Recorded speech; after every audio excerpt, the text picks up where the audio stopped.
मद्यपींचे आज वांदे होणार आहेत। राज्यभरातले बार बंद आहेत। राज्यातले सर्व परमिट रूम, बार आणि लाऊंज आज बंद राहणार आहेत। पुणे, मुंबईसह राज्यातले एकूण 22,000 बारचा यात समावेश आहे। आज राज्यातील सर्व हॉटेल्स आणि रेस्टॉरंटही बंद राहणार आहेत। त्यामुळे खऱ्या अर्थानं खायचे आणि प्यायचेही वांदे होतील।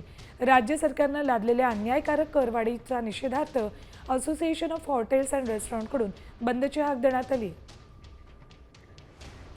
आणि वाईन शॉप मधले जे प्राइजेस आहेत त्याच्यामध्ये जवळजवळ 150-200 ते 300 पासून 500 रुपयापर्यंत फरक आहे।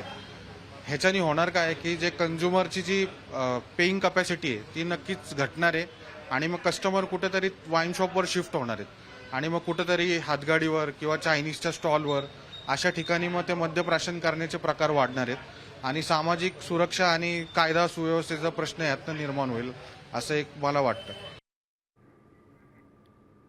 तर परवाना शुल्क, मूल्यवर्धित कर आणि उत्पादन शुल्कात मोठी वाढ करण्यात आलेली आहे। त्याचा निषेध केला जातोय। आज 5% वाढ, परवाना शुल्कात 15% वाढ, तर उत्पादन शुल्कात तब्बल 60% वाढ करण्यात आली।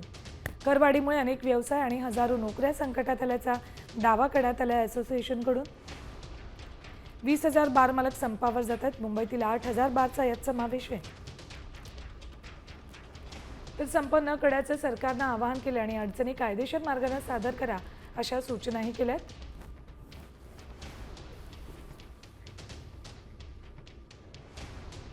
आता isakal.com आहे देशातील नंबर 1 ची मराठी न्यूज वेबसाईट। प्रत्येक अपडेटसाठी isakal.com ला नक्की भेट द्या।